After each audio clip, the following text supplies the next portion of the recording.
Welcome to SATV News. This is Nouri Alamin with the headlines. Usman Hadi leaves Dhaka for advanced treatment. Air ambulance carrying Hadi en route to Singapore. No uncertainty over national election, said CEC. Calls attack on Hadi an isolated incident. Interim government had no hesitation in funding Usman Hadi's treatment, said finance advisor. Government happy with microeconomic stability.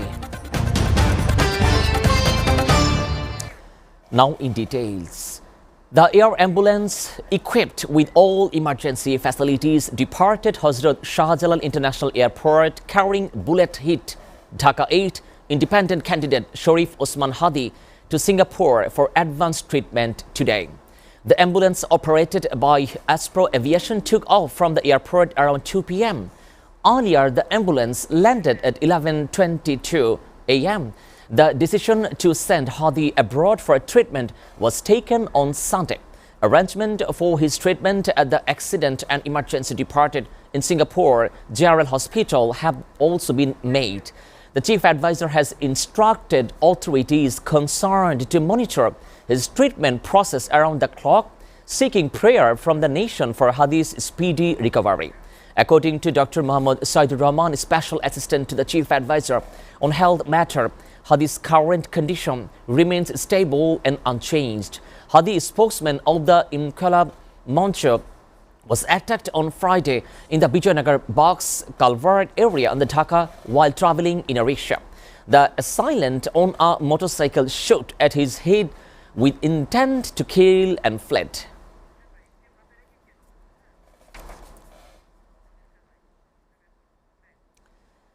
Chief Election Commissioner A.M.M. Nasiruddin today said there is no uncertainty over the upcoming national election, as it will be held in free, fair and competitive manners on time.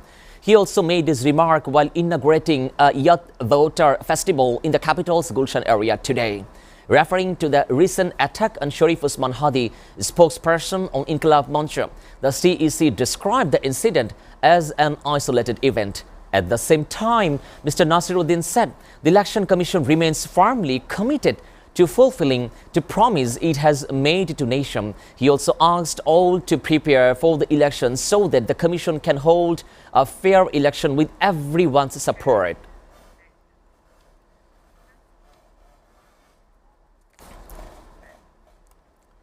Finance advisor Dr. Salahuddin Ahmed said that the government had no hesitation in allocating necessary funds for the treatment of critically injured Usman Hadi. Dr. Salahuddin made the comments while responding to the queries of journalists after chairing two separate meetings on the Advisor Council Committee on Economic Affairs and the Advisors Council Committee on Government Purchase at Bangladesh Secretariat today. He also said the government responded immediately after receiving a message regarding Hadi's condition and about the recommendation to send him overseas for the treatment.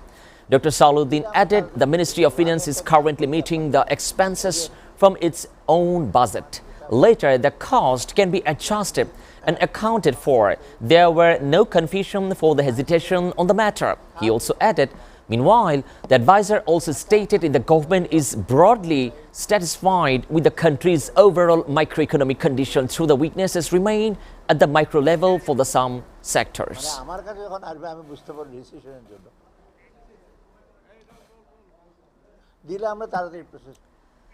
A 10-member delegation led by Dakshu Vice President Abu Sadiq Qaim met the Home Advisor and placed a set of demands, including the arrest for all attacker, planner and facilitator involved in a shooting of Dhaka 8 candidate Usman Hadi.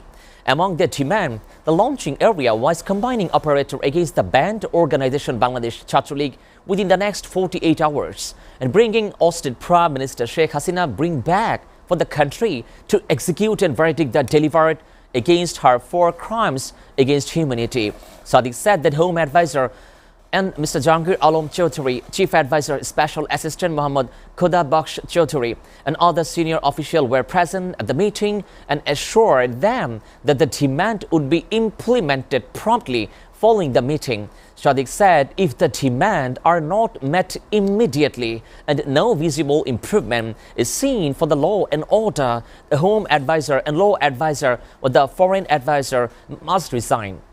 Reiterating the demand for the arrest for the all involved in the attack on Hadi, Sadiq said all relevant state organs, including intelligence agencies, must be brought under immediate accountability and those found the negligible must be brought to justice.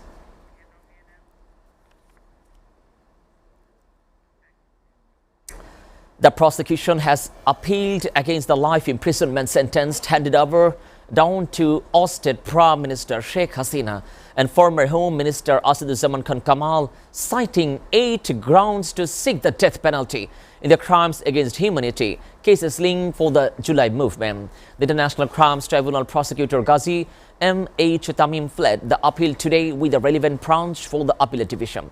According to the appeal, the prosecution argued on the following 8 grounds seeking after filing the appeal. Prosecutor Tamim said the reconstituted International Crimes Tribunal delivered its verdict on the November 17, convicting Sheikh Hasina and Asaduzzaman Khan Kamal to crimes against humanity committed during the July uprising. The tribunal sentenced them to life imprisonment for the one charge and death on one another.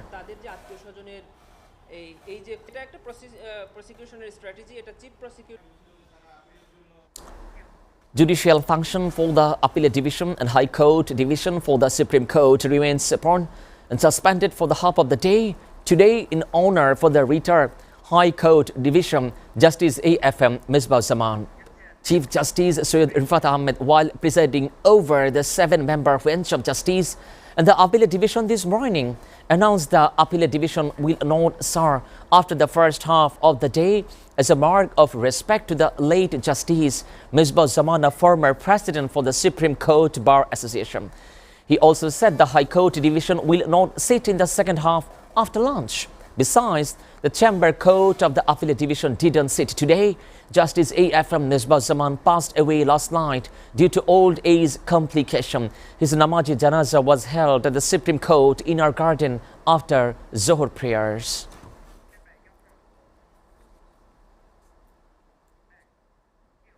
Viewers, we're taking a short break. Stay with us.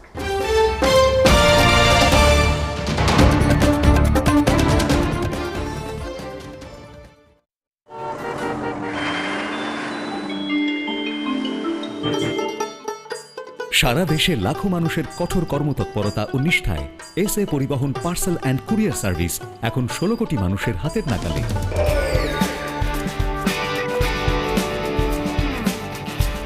দীর্ঘ 30 বছর ধরে বিশ্বস্ততা ও দ্রুততার সাথে সেবা দেওয়ায় গ্রাহক সেবায় এখন শীর্ষে।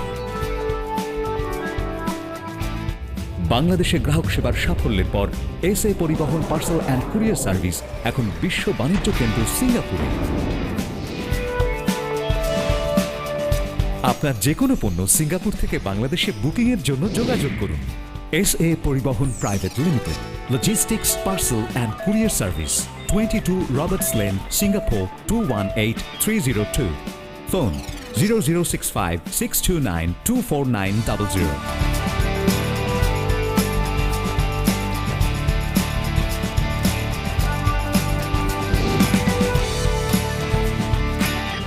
বাংলাদেশ থেকে সিঙ্গাপুরে পণ্য বুকিং এর জন্য যোগাযোগ করুন ঢাকা সহ দেশের যে কোনো 80টি শাখা কেন্দ্রে। এসএ পরিবহন পার্সেল অ্যান্ড কুরিয়ার সার্ভিস, আপনার সেবা সব সময়। Welcome, Grand Palace Hotel. Welcome back, and you are watching SATV News. Now news from abroad. Australian Prime Minister Anthony Albanese on Monday said that one of the gunmen in the Bondi Bench shooting was probed in 2019. He was examined on the basis of being associated with others, and the assessment was made there was no indication of any ongoing threat or threat of him engaging in violence.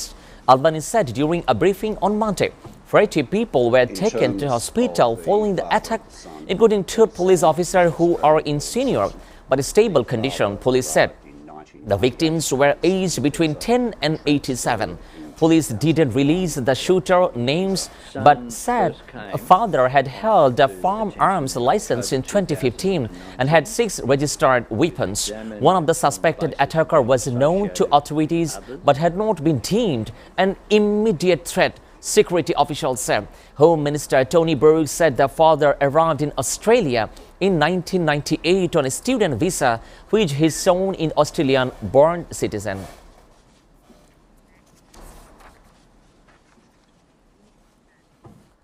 Syria has arrested 5 people suspected of having links of that shooting with the US and Syrian troops in the central Syrian town of Palmyra on Saturday, the Interior Ministry said on Sunday. 2 US Army soldiers and a civilian interpreter were killed by an attacker who targeted a convoy of the American and Syrian forces before being shot dead. The Syrian Interior Ministry has described the attacker as a member for the Syrian security force suspected of sympathizing with Islamic State.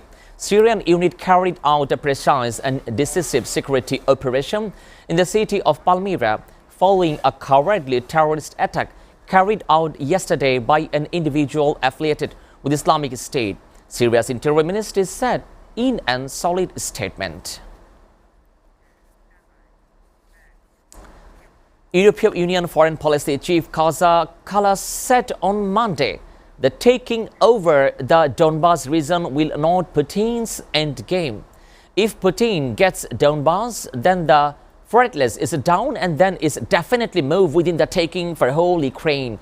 Kallas told reporter, adding that if Ukraine goes, then other regions were also in danger.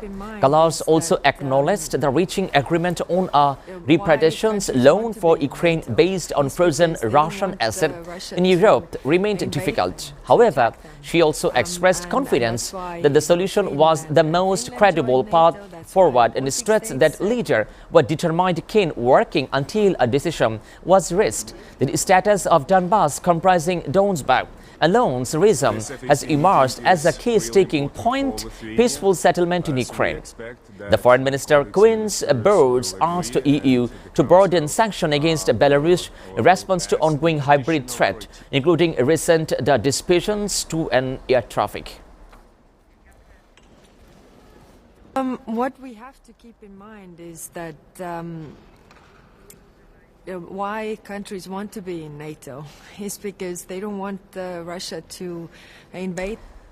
Hong Kong's High Court on Monday found media tycoon and pro-democracy campaigner Jimmy Lai guilty on conspiracy to code with foreign forces in the city's most high-profile trial under the China-imposed national security law that could see him jailed for life. The landmark case has drawn the national security Hong Kong's judicial independence amid a sweeping crackdown on right and freedom following 2019 protest outside court. Former Hong Kong Journalist Association chair voiced concern over Lai's prospect that chances of being found guilty and quite high. Honestly, the hope is being found not guilty is just a sincere wish and shown while 78-year-old Lai supporters see him as a freedom fighter. Beijing sees him as a mastermind of the protest and conspiration advocating for the US sanction against Hong Kong.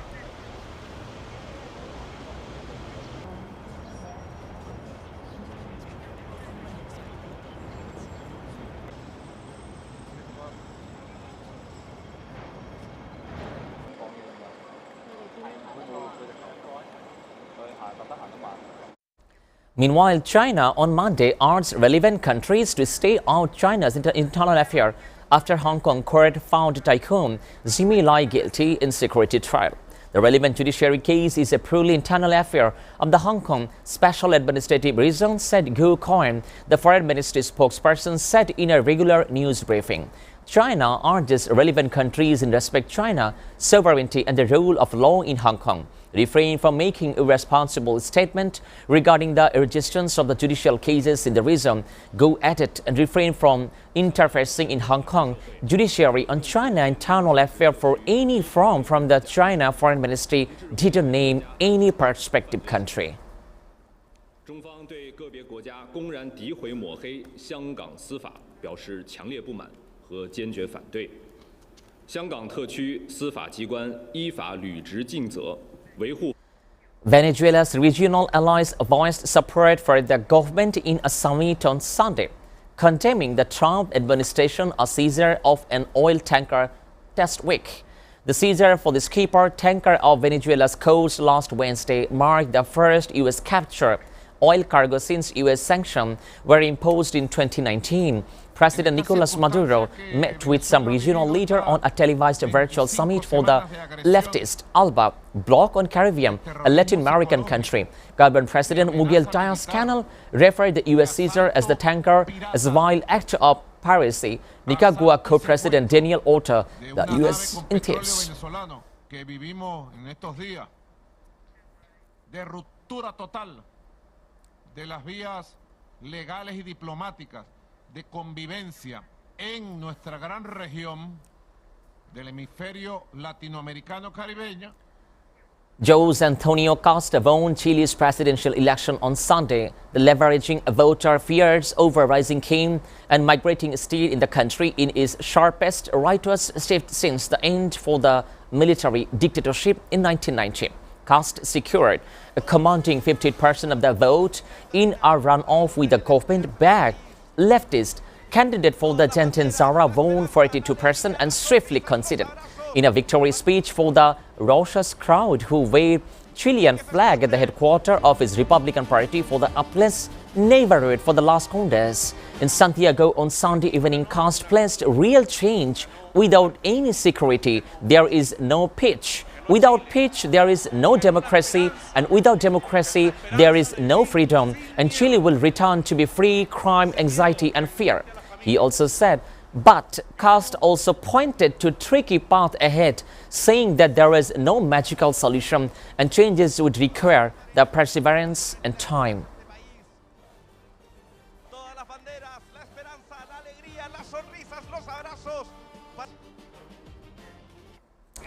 West African bloc ECOWAS rejected on Sunday a transition program announced by Guinea-Bissau's military rulers and demanded a swift return to the constitutional order and targeted a sanction against those obstructing the process. Army bossers in the Guinea-Bissau in branding themselves the military high command toppled President Umano Sissoco Embalo on November 26 and installed a Major General Holt Intra as interim president the following day. The Guinea-Bissau cope with the ninth in the West and Central Africa in a 5-year deepening concern over democratic backsliding in a region already grappling with insecurity and political instability as well. Leaders of the Economic Community of the West African States annual summit in Nigerian capital Abuja called the immediate release for all political detainees, including opposition figure and resistance for the including short transition in the Guinea-Bissau.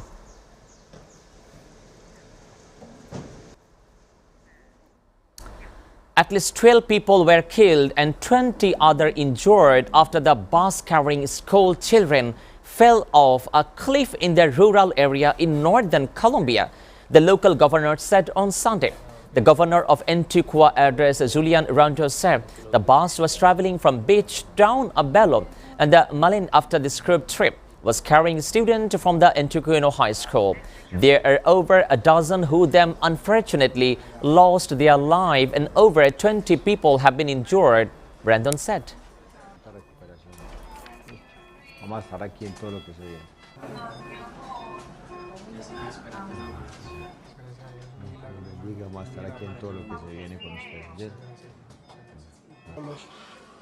No, aparte de eso, sino el acompañamiento que necesiten. Yo venía dormido y de un momento a otro. With her health falling and an information vacuum around Myanmar's detained former leader Aung San Suu Kyi, her son, worried that he may not be seen, know if she passed away. During an inclusive and exclusive interview, Kim Ans told Reuters that he had not been heard from his 80-year-old mother and years had received only the piecemeal song about details about her heart. bone and gum problem since 2021. Military coup has disposed the government, and while the exact attempt by the Myanmar junta to hold election later the month dismissed by many foreign governments as a shame aim the legitimizing military role, he said it could provide an opening to ease his mother plight. Nobel Peace Laureate Aung San Suu Kyi was fled in 2010 days after an election ending the previous long period of time for detention largely spent as the colonial-style family home for the Yanas Lake. Before ending, we go to the SATV News headlines again. Usman Hadi leaves Dhaka for advanced treatment. Air ambulance carrying Hadi en route to Singapore. No uncertainty over national elections, said CEC, calls attack on Hadi an isolated incident. Interim government had no hesitation in funding Usman Hadi's treatment, said finance advisor. Government happy with microeconomic stability. You are up to date with our top stories so far here on SATV, and to know the latest news, visit www.satv.tv. Stay with SATV.